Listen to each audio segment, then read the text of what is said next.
Welcome to the Business of Story, where we help you craft and tell compelling stories that sell. I'm your host, Park Howell, and today you are in for a real treat.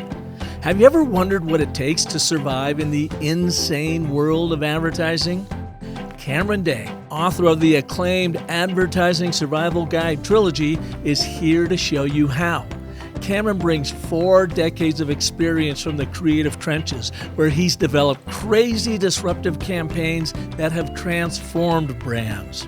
From the profound influence of his father's wisdom, who, by the way, was Guy Day, co-founder of the iconic ad agency Chiat, to navigating ageism in a youth-obsessed industry, to harnessing AI as a creative superpower, Cameron shares the kind of insights you can only gain from being a creative gladiator in a soul-crushing coliseum.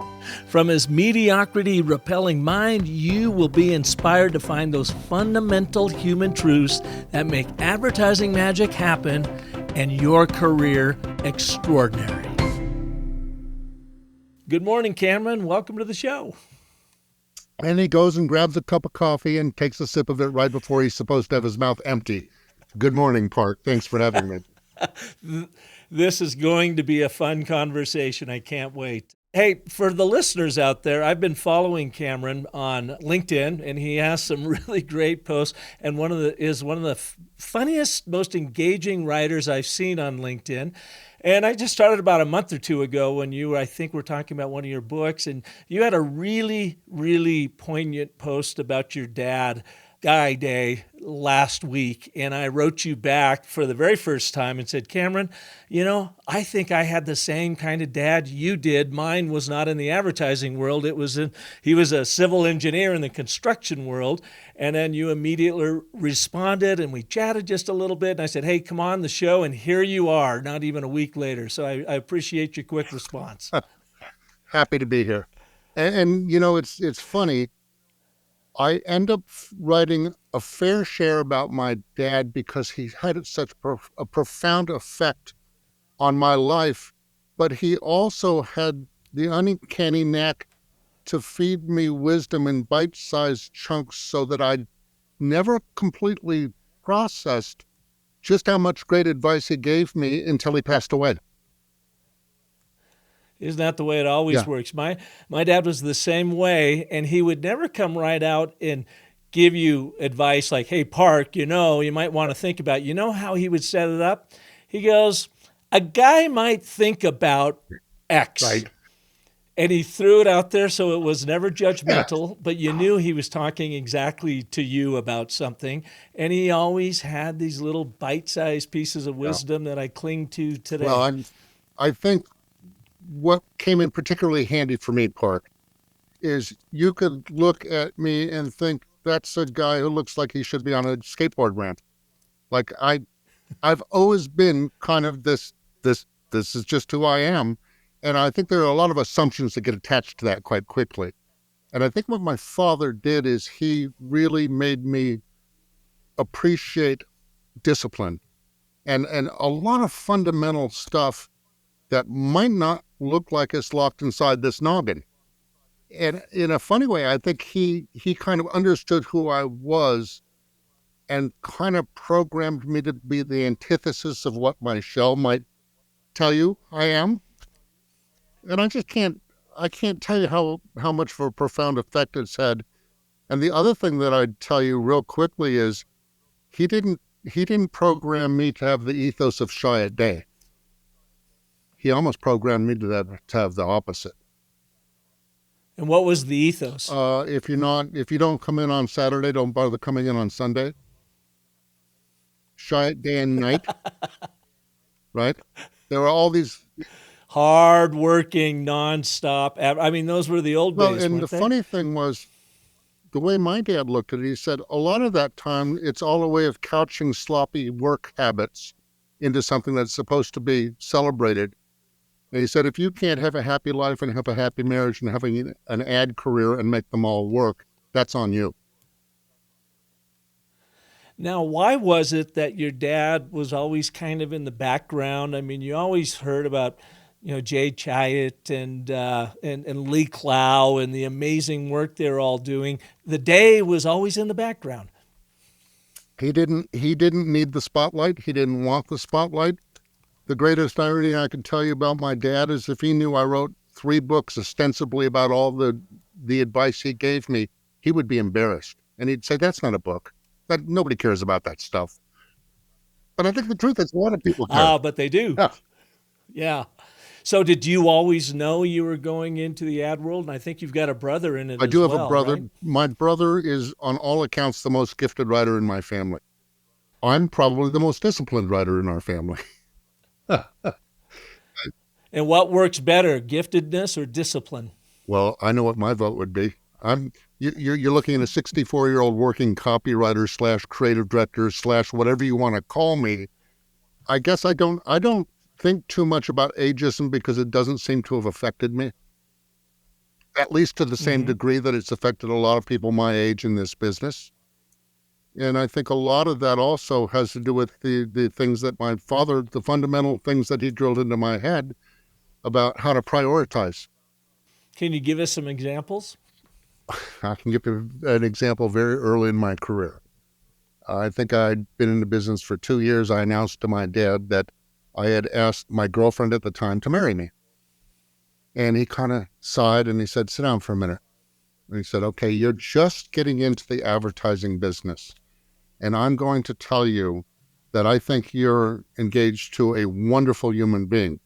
But you really need to think about the fact about whether you want to make this kind of commitment early in your career, because there's going to be all kinds of crazy stuff happening in advertising that you probably shouldn't get involved in if you're committed to a marriage. And I kept my engagement, but I never forgot the advice he gave me. And one time I called him up before a weekend, and he said, so what does your weekend look like? And I said, I'm going to the Andreessen type party. And this probably goes back to, I'm going to guess it was 1990. And the Andreessen type party that's where they're rolling out new fonts and that kind of thing that you're using in the Well, design? one could think that, but what they were basically rolling out is cocaine and drugs and any debauchery you could imagine in your head that would allow them to have a advantage over the other local type house that was setting all the type for ad agencies. So The good old days, huh? there you go. And then the other funny thing is I feel like I got into the business right as a lot of that stuff kind of started falling off, but it fell off slowly. So what my dad Mm-hmm. said to me is, you're not going to the Andreessen type party. I said, well, what do you mean? And he said, look, I know what happens at the Andreessen type party, and you probably do too. You're going to go home, you're going to take your wife out for a nice dinner, and you're going to thank your lucky stars that you have this person in your life. And I thought about it, I go, yeah, he's friggin' right. So I take my wife out to dinner, and then I walk in on Monday morning, and I look at my partner who was single, and I say, so how was the Andreessen type party? And he says to me, you know that scene in Annie Hall with the cocaine on the platter? Said, that was the appetizer for what went down. And all Oh, I could think to wow. myself is, God bless my dad for having the good sense to keep me from walking into that party, because God only knows the shit that would have gone up my nose. I just really didn't need that kind of distraction. And to this day, I'm still married to the same woman. And yeah, it was the beginning of a lot of good advice to follow.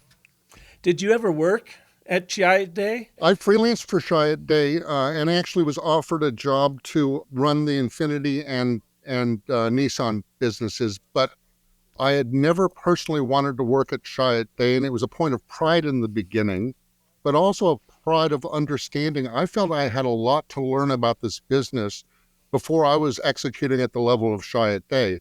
And then by the time I was, I no longer really wanted a job there. And I didn't want to move back to Los Angeles at the time. We've been in Austin, Texas for 24 years, and I'll probably spend the rest of my days here. Yeah, I know our son Parker loves it out there, and I'll have to get you two connected at some point. Tell us some of your early days in advertising. Now, you may have had a leg up over a lot of other people because your dad was Guy Day, but still, you got to deliver. I'll back up and say that I did not go to a traditional college. I went to advertising center, which people tend to automatically go, oh, ad center. No. Art center. It's not art center. It's ad center. And at the time, it was owned by Adweek. And it was basically no different from a lot of ad schools, but it was one of the very first advertising trade schools. So I cobbled together a pretty good portfolio from that experience. And I went out and I got offered a job at an agency that had no creative director. And in my mixed up brain, I thought that was a good thing because it meant more at bats, less people to climb over to get to the good work. But what it lacked was the kind of wisdom and mentorship that a young writer really needs if they're going to be a successful creative. So one night we're leaving work, and I don't name the name of the ad agency in my book because the story isn't the most flattering. And I won't name it here, but I'm at this small agency, and the owner comes running up to me, and his eyes are like saucers, and he goes, "We have the client pitch tomorrow," and I fucking forgot about it. And I said, well, what do you want to do? And he goes, well, we're just going to have to come up with something. And then he tells me what the client is, and he leaves. It's my first job in advertising, no creative director. I'm sitting there going, okay, now what? So what I used to do, and I had this agreement with my dad, he goes, when you hit a situation like that, crawl to the first phone you can find in a room by yourself and call me and tell me the situation. So I call my dad, I tell him the situation. He said, okay, two things. One, your boss is an idiot. And two, you're going to call your boss right now and you're going to ask him if he has a case study anywhere near the category of the client you're pitching to tomorrow morning. And luckily he did. The client was called Politics Men's Clothing, and they were opening clothing stores in Southern California. And it was kind of very Euro, very hip stuff. It was a cool store. My dad says, okay, here's what you're going to do. Tomorrow when the client gets in, you're going to stand up, you're going to introduce yourself, and you're going to say, you're going to see a lot of shitty work in the next week from all the agencies you asked to pitch this thing. We're not going to show you any work. We're going to show you a case study for your category of work we did from a client once we really understood their brand and were able to give them the right answer. So we show them the case study, and then we said to them, if it's okay by you, we'd like to spend the rest of the hour taking copious notes and learning about your brand. So we do that. The client leaves. The owner was just livid at me because I didn't ask him permission to do that. I just did that. We won the piece of business. And we went on to do the best work of any work I did at that agency for that particular client who understood, here's this young creative guy who purports to want to understand my brand before he pretends to give me answers. That was one of the very earliest learnings to where I thought you can take a terrible situation and turn it around if you're smart about it. And I had access to the smarts. All I had to do was be intelligent enough to listen to the advice and courageous enough to follow it, even if it didn't feel like it was going to end in a good place. Yeah, and that was back in the day, and I remember that. We're the same age, so you must have been going to school late 70s, early 80s at Ad Center and had your first job about the same time I got my first job in about 85. And those are back in the days when, yeah, you would go in to pitch a client. You didn't even have their business yet, and there'd be 3 other agencies waiting at the door behind you, and you were supposed to show up with brilliant creative that would wow them. And it always just blew my mind. It's to your point. How in the hell can we give you anything that's any good if we don't already understand your business? Well, and I think there was a certain lack of sophistication because clients didn't have access to the kind of metrics and data that they do now. So a lot of times when they went into an agency, they were getting expertise. They were getting information they didn't have access to. But I thought of another funny story, and I think you'd appreciate this. when you paint that picture of going in to pitch something and seeing your competitors in the lobby, that's how Jay and Guy met. That's how Chiat Day got started, is they kept seeing each other. One would be leaving the meeting, the other would be waiting in the wings. And it was like, who is this asshole and why do I keep seeing him every time I go to pitch a piece of business that I don't win? Is the story true that when they finally merged, I think your dad's agency, I don't recall the name of it, but he lost his partner in that. They went their separate ways and he reached out to Jay Chiat. They joined forces and then they literally had a flip of the coin to determine who was going to be the president of Chiat Day. And my dad won. Were they both creatives? You know what's interesting? Have you ever heard the term copy contact? No. All right. I've never heard anybody say yes to me when I asked that question. But back when Jay and my dad both had agencies, they were the contact to the client, and then they'd come back to the agency and they'd put on their copywriter hat and they'd write the copy.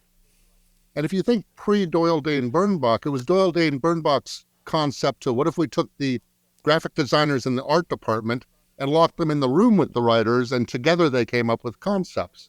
That was just kind of starting to happen when Jay and my dad merged.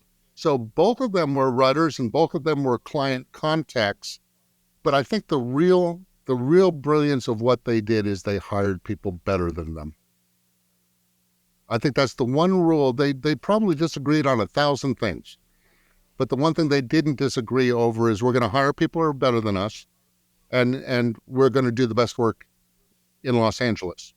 And in your new book, which is the third in the trilogy of your books out, this is Stones and Sticks, you talk about giving even the worst projects your all. And, let's be honest, 95% of the work that you do in the advertising world is kind of stinky, crappy, shitty work. You have to, challenges that you have to take on, and you've got to find a creative way to talk about a B2B offering that is boring as hell. But you kind of had a way of going about taking on whatever mundane project was set on your plate and making something special out of it. Yeah, and I think oftentimes the bar is so low when you take something like that and actually give it some actual intellectual thought, clients can surprise you.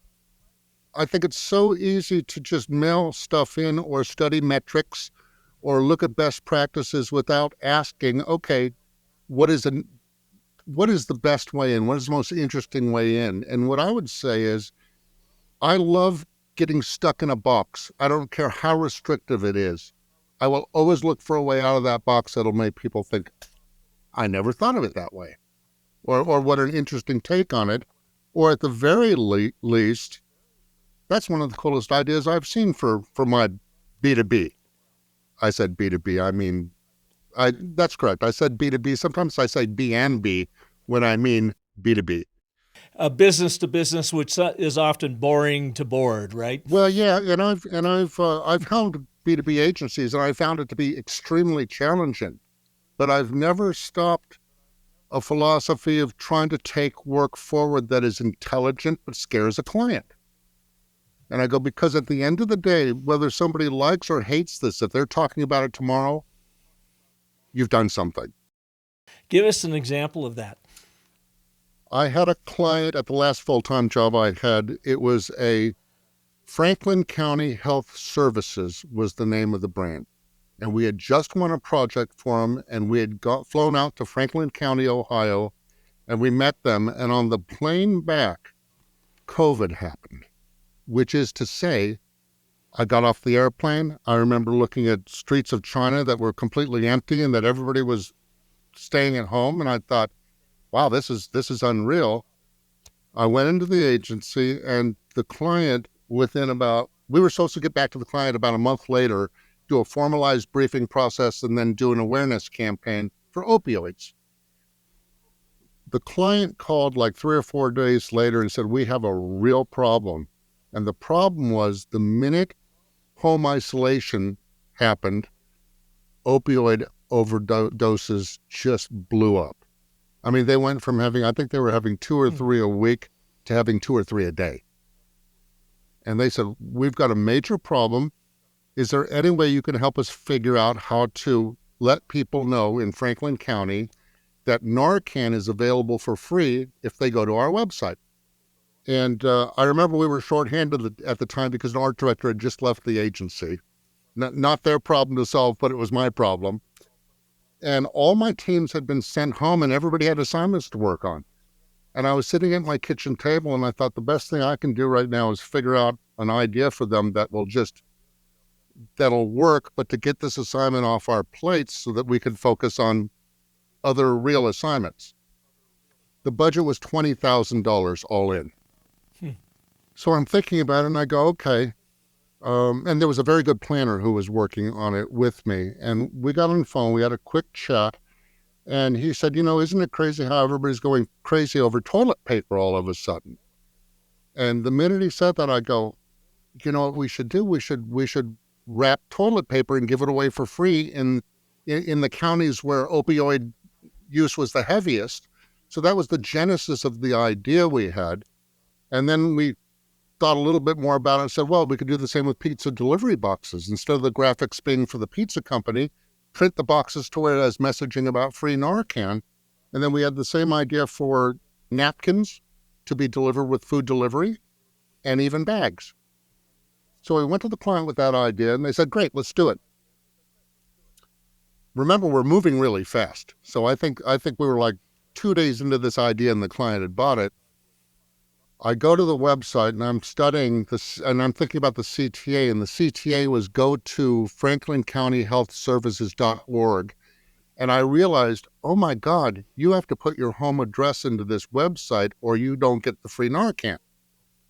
And I started thinking, now if I have a home where there is opioid use happening, the last thing I want to do is put my address into a government website. I go, that I don't consider myself a paranoia, but that math just didn't make sense. So we called the client and said, major barrier. Yeah, we called the client and said, we have to figure out a different mechanism. Can they go to their local fire station and pick up free Narcan? Well, evidently the way the grant had been given, they had to go to franklincounty.org to sign up for the Narcan. So what ended up being the bigger idea to me was that I said, well, maybe we come up with a novelty URL that doesn't seem like a government site. So it was Franklin County Health Services, and I started thinking about it, and I went, okay, what if we named the program FranklinCountyKicksAddiction.com? And by being a .com, it didn't appear to be a government site. And what if we wrote the site from the point of view of a person who's in trouble and needs to start this difficult task of getting over opioid use? And the acronym for the website was fckaddiction.com. So essentially you're looking at fuckaddiction.com as the website. And then I wrote the theme line, the only thing missing is you, and it was the letter U instead of the word you. Called the client, explained the rationale behind it, said, I've got a website, it's available, I've already checked it, fuckaddiction.com. And the client says to me, are you trying to get me fired?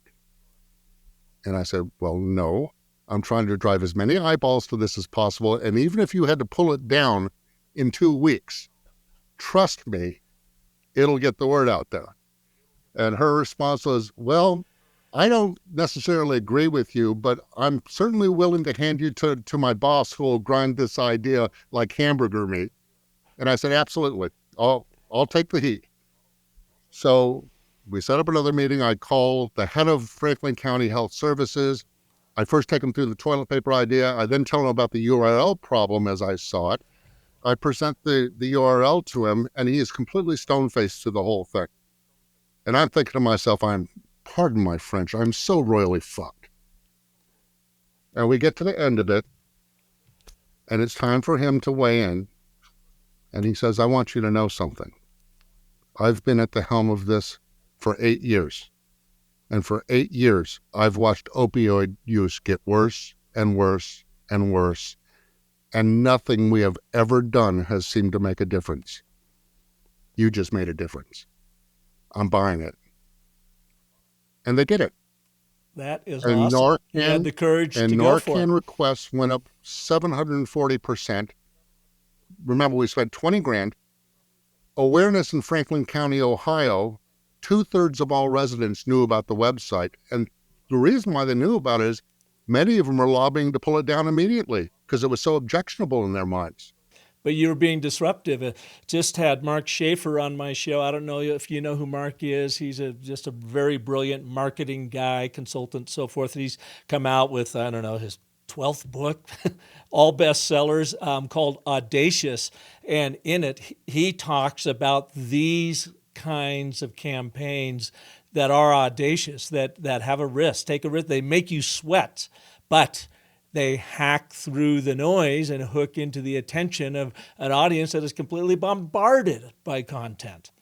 If you think about how many ads you're forced to look at every day, there's something to be said for an ad that might piss you off or might make you think, what a great idea. But at least you're thinking and you're having an opinion about it and you're remembering it. You've got to evoke emotion one way or the other. And the other thing that I find interesting is, if you've read my books, a lot of people tell me I'm funny. I don't consider myself funny. I think funny things happen to me, and I think I've sold some funny work, but I think finding a human insight or a universal truth is always how it starts for me. Finding that thing I can lean into that's fundamentally true, and then playing in the sandbox of how do I turn this into the wildest thing you've ever seen. How do you find that fundamental insight? You know, that's a really fair question. Sometimes I think to myself, it's because my dad used to always say to me, don't be the creative who sits in the office playing basketball, trying to come up with the answer when your client's service is 90 minutes down the road. Get in your damn car and drive 90 minutes down the road and camp out wherever that product or service is and watch how people interact with it. And when you go into the lobby, ask yourself if there's a manifesto or a mission statement hanging on the wall. And if there isn't, figure out what should be hanging on the wall and what it should say to people, right? I mean, this is really fundamental stuff, right?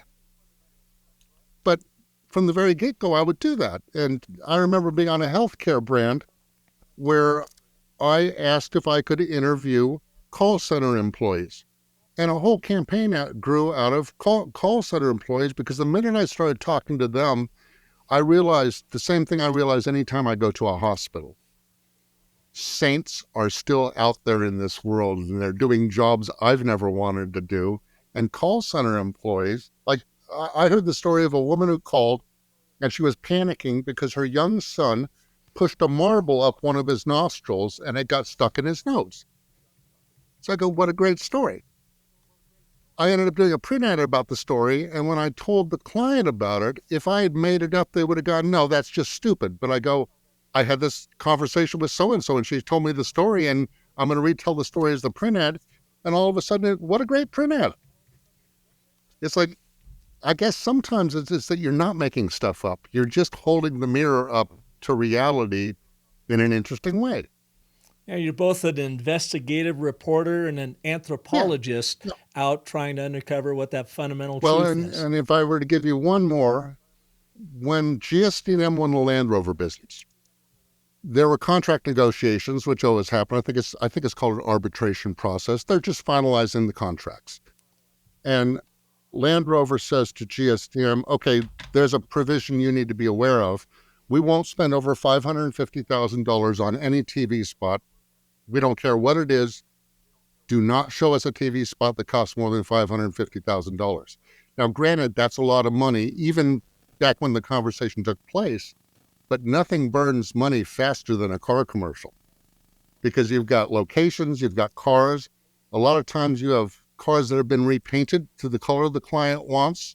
So there's all these factors built into it. I was working with an art director named Lou Flores, and he and I came up with a really, really cool idea. And no sooner than we came up with it, we thought, oh shit, we can't show this to the client. So before we just swallowed it whole, choked it down, went to lunch, we went over to the accounts side and we go check out this idea we had. And the idea was, at the time, Jeep was doing a really good job of kind of owning North America in the mind of consumers. If you look at different Jeep models like the Rubicon, all of those models are named after trails in North America. I mean, which is a very smart thing to do. So as my partner are looking at that body of work, we go, that's really interesting, but what if Land Rover owned the world?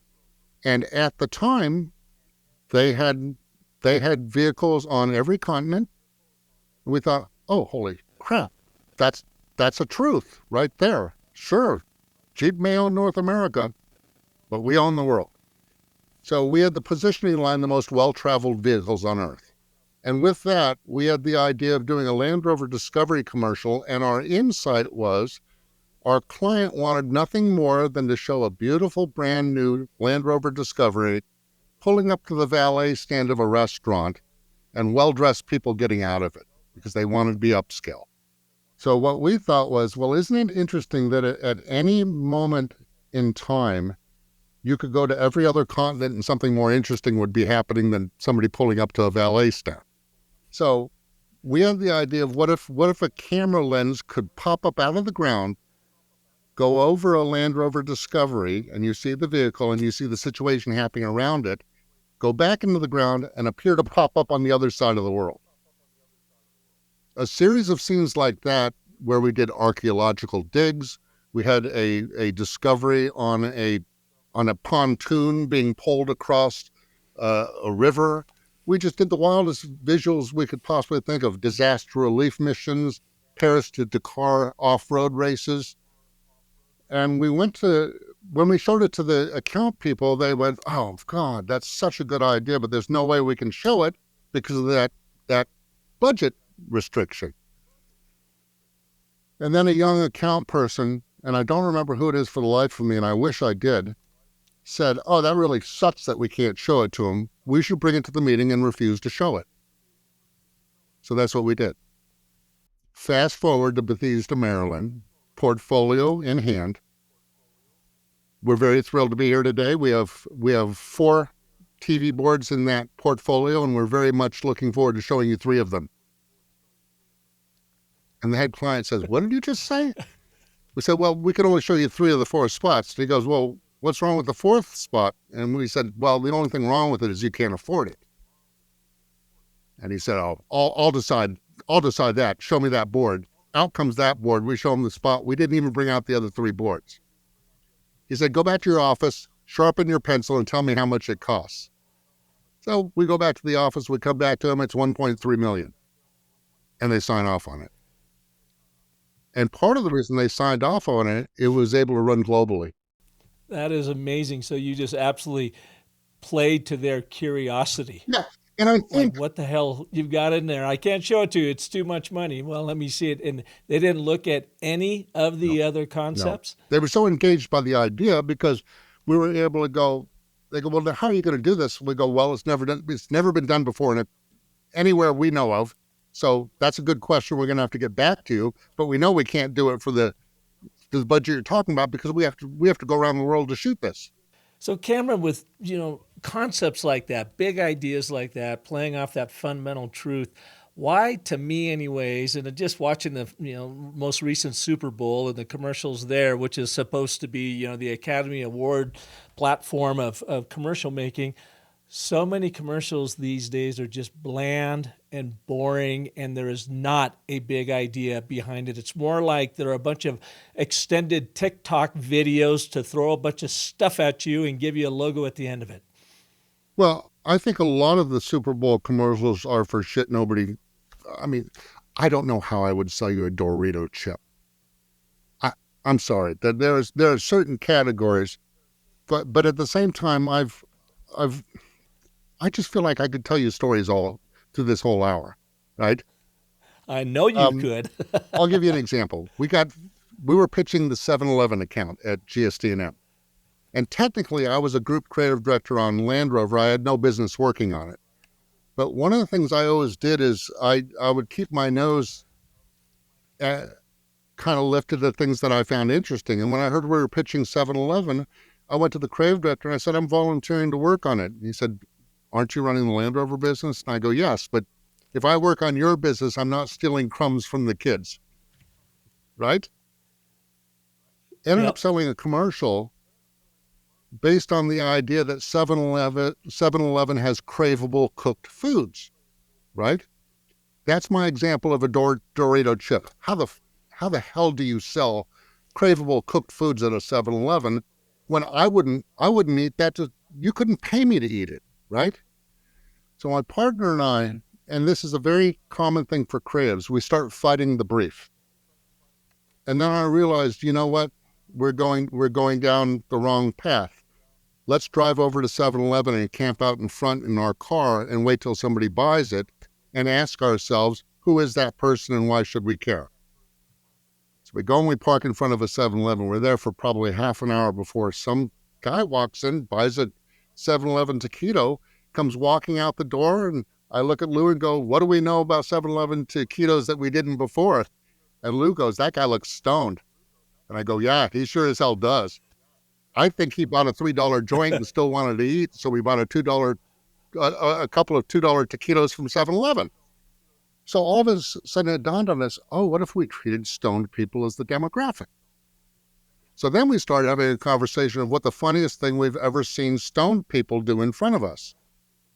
And I told him an anecdote about when I was a teenager, and I just was having my first blush with freedom. My parents allowed me to drive my 64 Chevy van to Grants Pass, Oregon, along with a teenage friend of mine whose mom lived in Grants Pass. So I ostensibly went to Grants Pass, Oregon to spend a week, but it was the longest road trip I'd ever been on by myself. And when we got there, we went and sat next to a river that had a rope swing, and we smoked a joint. And I was 17 at the time. And I remember sitting next to Dirk, my friend, and his friend. Dirk reaches down and he starts scratching his friend's knee. And I'm thinking to myself, well, that's kind of strange. And his friend says, Dirk, why are you scratching my knee? And Dirk says, oh, sorry, I thought that was my knee. So from that, we got the idea of two stoners sitting in a car. The passenger is eating a 7-Eleven taquito, just polishes it off, and he starts licking his fingers. And then as the camera pulls back, you realize the fingers belong to the driver. And they bought it. And they bought it. Did that run Yes. nationally? It won a one-show pencil. Nice. And did you have to do a lot of selling on it, or did they just have an appreciation for the fundamental truth and the insight that you got? A really important question to answer is we never told the client we were looking for stoners. Ah, gotcha. We couched it as a pair of goofball. In fact, we actually casted it to where they looked a little bit more jockish. But what I found out is the gag worked even better because you didn't expect to see that happen. If it had been a couple of guys who looked like stoners, you'd go, okay. So we never told the client they were stoned. Anybody who sees the commercial can infer that. And then I remember, fast forward 15 years, there was a Jack in the Box commercial where a guy in a van pulls up to the Jack in the Box microphone and he's about to order and he doesn't know what to order. And the little Jack in the Box head starts talking to him. Dude, order tacos. And then the kid kind of looks at the Jack in the Box head and goes, how many? And the little head goes, 20. The guy turns the microphone, he goes, 20 tacos. It was the same insight, right? They lifted it. I'm not even sure they lifted it. I just think somebody had the good sense to go, who the hell would eat a Jack in the Box taco at 2 a.m? I rarely think somebody stole an idea from me. I just think when you start to learn how to look at human insights and human nature and universal truths, you're turning over the same stones. Yeah, and you and I were talking before we started recording about, again, both of us being the same age, 64, and the fact that, especially in the creative world, you get aged out. And you haven't had that challenge. You are as busy as ever. I haven't. And to answer your question, Liquid Death isn't beating a path to my door to do creative for them, right? But that's all right. There's plenty of other brands out there. I've never been precious about categories or what assignments I'm on. I think the worst thing that happens is when a beer company says, we want you to do our advertising because you did the Shiner beer stuff and it was such great stuff. I go, well, there's 1,000 things I'd rather work on. I'd rather work on organic tampons than another beer. because I've been to that dance and I seriously doubt I'm going to be removing my Shiner beer work from my portfolio anytime soon. So there's a part of me that I would rather work in a category I haven't worked on than try to make lightning strike twice for a brand that probably couldn't tell Shiner's story. What do you think is happening to the copywriter, the creative director, the creative teams in this day and age of AI, and so many people thinking, that's good enough, let's just put it out there, where they're literally replacing their creative teams with what they can get from ChatGPT? The only jargon from Day's portfolio of great lines that ever meant anything to me or my father was good enough is not enough. And I think there are so many forms of media to solve, and it's very easy to get overwhelmed and think there isn't an opportunity to do good work. I just don't believe that. And I don't operate from that point of view. And the other thing is, I don't run from AI or think it's the beginning of the end. I think it's arguably the most valuable tool that's been put in front of a creative person since computer type, which computer type at the time was like, oh my God, I can't use computer type. Guess what? We can do 50 different ads and put them on the wall. But when you're ordering type for each headline, you can't do that, right?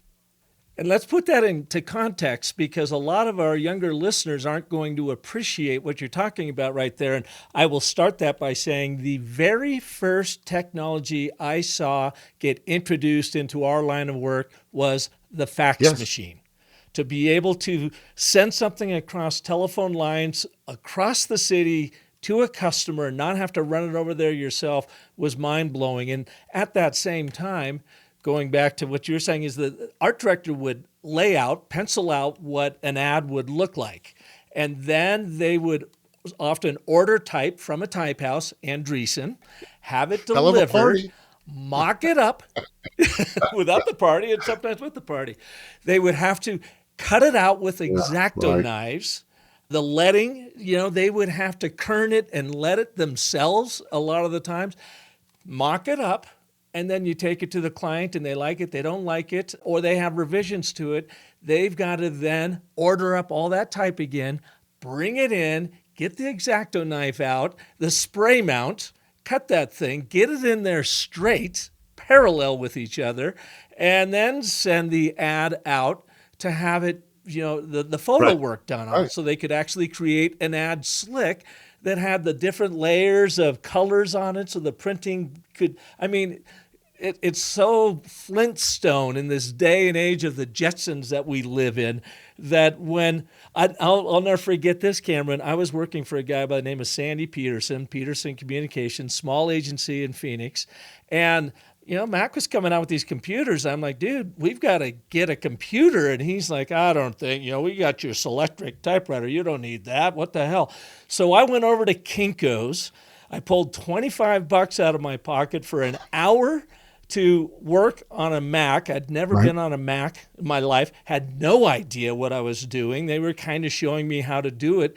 And I went back to Sandy and I said, if you're not going to buy one, I'm going to buy one and I'm going to lease it back to you. He goes, you do that. This trend, it won't last. So I went and I did that, got it, learned how to use it. I pack it in and out every single day. He paid me every month for the use of me using my computer. And then the scanners came out. Yeah. And I went to the art director. I said, wouldn't this be way easier if you could just use a scanner and drop this stuff in here and whatever? Yeah, but Sandy will never buy one. So I go to Sandy and I say, Sandy, tell you what, I'm going to buy a scanner and I'm going to lease it back to you at X dollars a month. He said, yeah, you do that, Park. You go get them.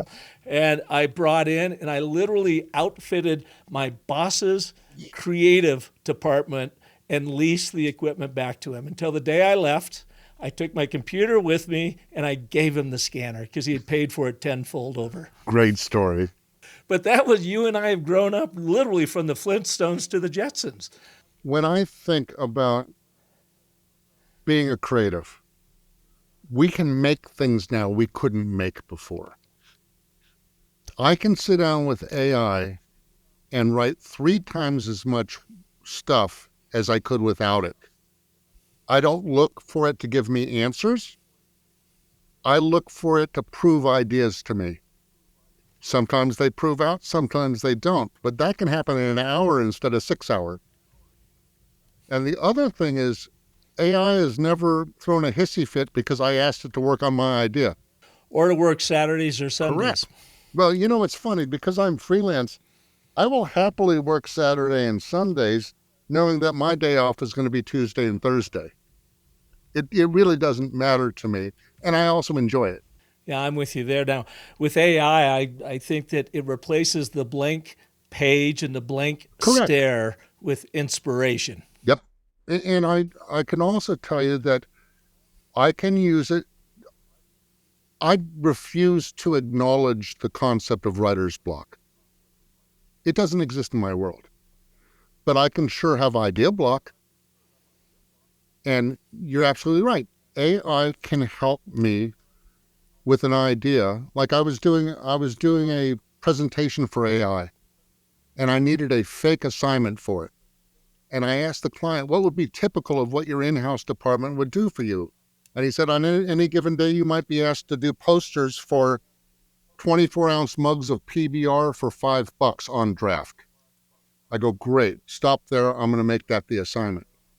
So when I started working on that assignment and to share it with his in-house department about how I use AI, I go, okay, I'm going to start by going, if it's a really big beer and we're trying to sell the idea of refreshment and value, let's start with a mid-journey prompt. And I said, I'm going to exaggerate for a second for a visual. I go, in mid-journey, imagine a 25-foot mug of cold beer with a 25-foot ladder resting against it and a man climbing the ladder. And it spits out a totally acceptable visual. Now, I do need to caveat this. I'm not suggesting that's final art, right? But it gives me the visual. Yeah, that's for layout, and then concept from that purposes. visual, I go, okay, now ChatGPT, write me 30 headlines about a towering mug of beer for $5.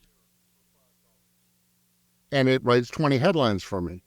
Then I take those 20 headlines, I curate them, and I go, of these, I think these 3 are the most interesting. But because what I have in my mind is a really good visual, the third level is, because I understand communication a little bit, all right, I've already got a good visual. How do I write a really short line? So after this exercise with ChatGPT, I shorten all the lines. And I end up with lines like, climb Mount Everthirst and step up. I mean, just the simplest lines, right? But when you have a visual that's doing a lot of the work, it's always amazing to me how a lot of writers and art directors and concept people try to outwrite the visual. All you're trying to do is write just that little funny clip that makes you think, oh, that's a funny thought. Dive in, guys crawling up the... and then I said, okay, now let's pretend that you're handed a piece of art that you have to use. It's a photograph of a 24-ounce mug of beer. You have nothing else to work with.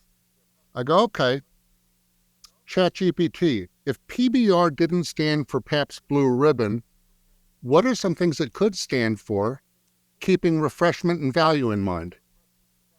Give me 20 headlines. Boom, it gives me 20 headlines. I was actually able to pick up some of those because it was working in 3-word sections, right? So Yep. I think my favorite was plenty of beer, really, right? So very quickly I was able to go through that exercise. And then the last part of the exercise I was presenting this to an in-house team with my son, who's also a content creator. And I said, and the last exercise I'm going to do is something that occurred to me when I thought about how late night hosts have roundtable writing rooms. And they have, the best writers in the business sitting around a table. What AI allows me to do as a creative director is to have a writer's room. And what I do with my writer's room is I put somebody really funny in one seat at the end of the table.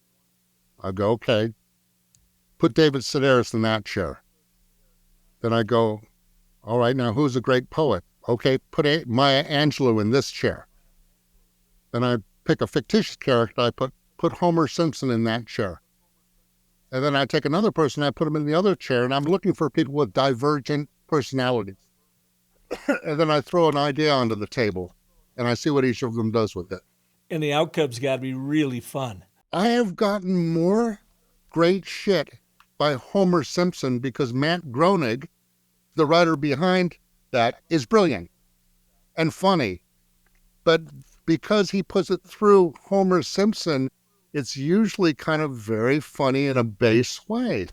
That's good stuff. And what I've been starting to do now with every guest that comes on the show is I take the URL of their website and I put it through our Story Cycle Genie to get greater insight into how they're positioned and telling their story in the world. And then I send them the output, which I did for you. That's right. And I had it specifically focus on your new book out and how might you market that. What did you think of the output that came your way?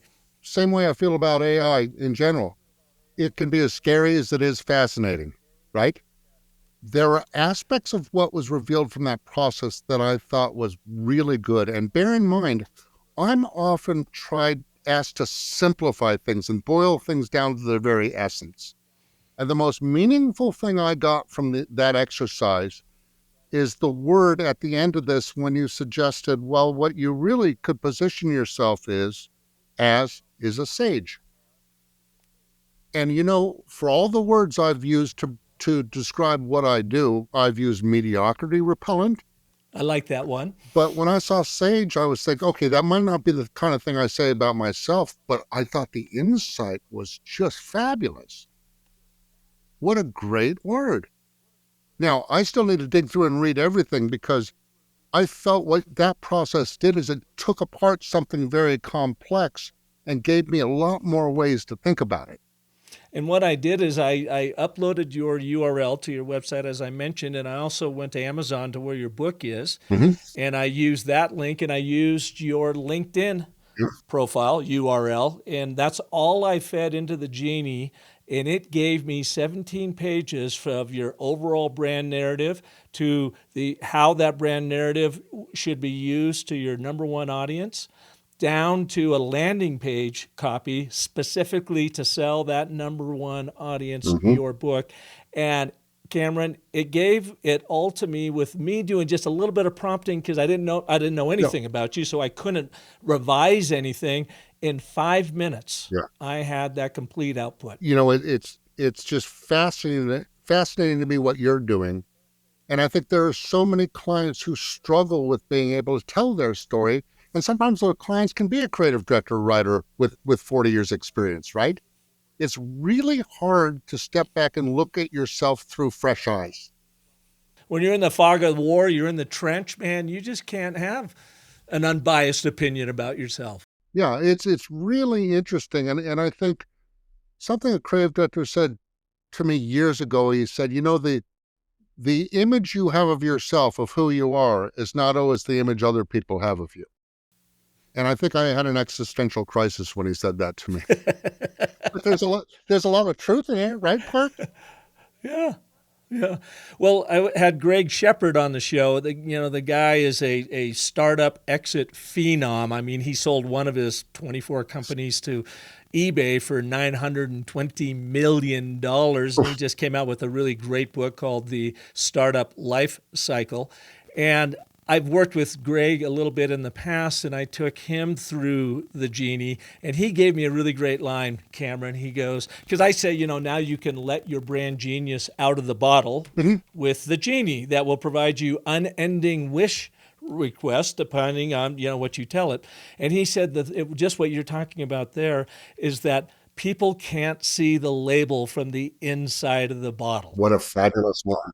They are inside the bottle and you can't see the label that everybody else is seeing. And in essence, this is what the Genie is doing.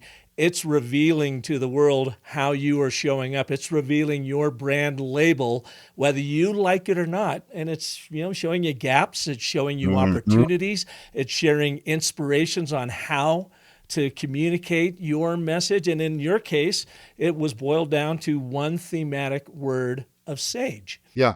No, it's very funny to me because on my LinkedIn signature, I have mediocrity repellent. And I've had so many people reach out to me and go, that's the coolest little phrase right there. It's nice. And the last full-time job I had, instead of asking for a CCO title, I asked to be made Chief Creative Mentor.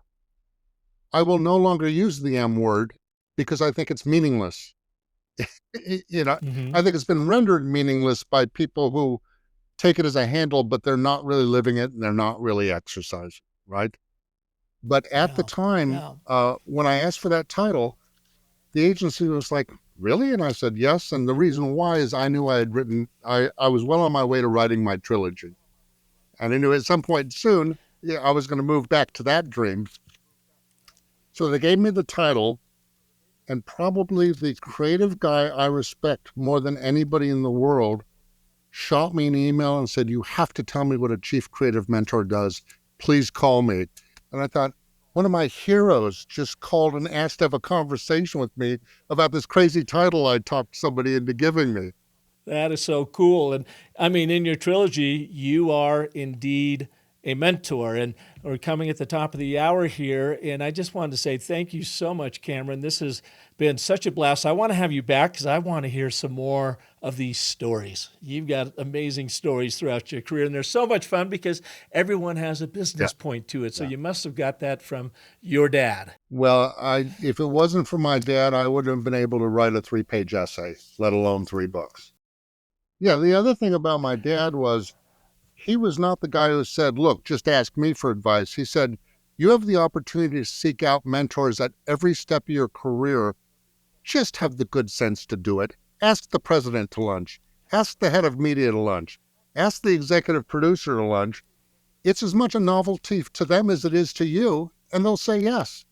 And it's always shocking to me how few people realize you can ask the president of the agency for lunch. You might have to work with his schedule to get one, but you will learn so much if you just do that rather than going out with your creative friends and acting like jackasses and bitch bonding the whole time. And if you end up at an Andreessen type party, then you can't even find your way back to the agency. So this has been such a blast, Cameron. Where can people learn more about you? I am cameronday@gmail.com is my website. My books are for sale on that. The other thing is I don't show my work in my books. I made the fundamental decision to tell the stories in my book, but if you want to see the work attached to it, it's also on my website. And you had said iamcameron.gmail.com. Oh, would be your Gmail. Yeah, iamcameron.com is my website. iamcameronday.com, and I will definitely have that in the show notes. Cameron, thank you so much for taking the time to be here. Oh, my pleasure. Nothing but fun. Let's do it again. Absolutely.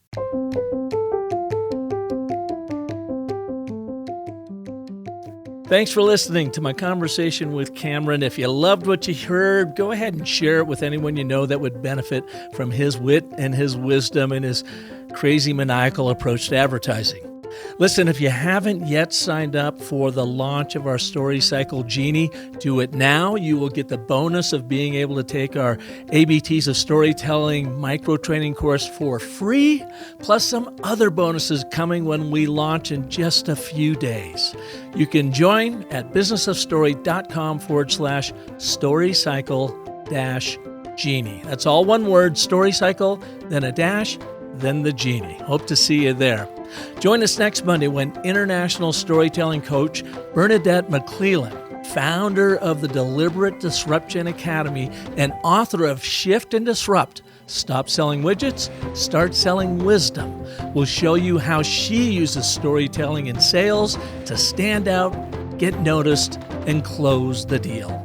Until then, remember that the most potent story you'll ever tell is the story you tell yourself, so make that one exceptional. Thanks so much for listening.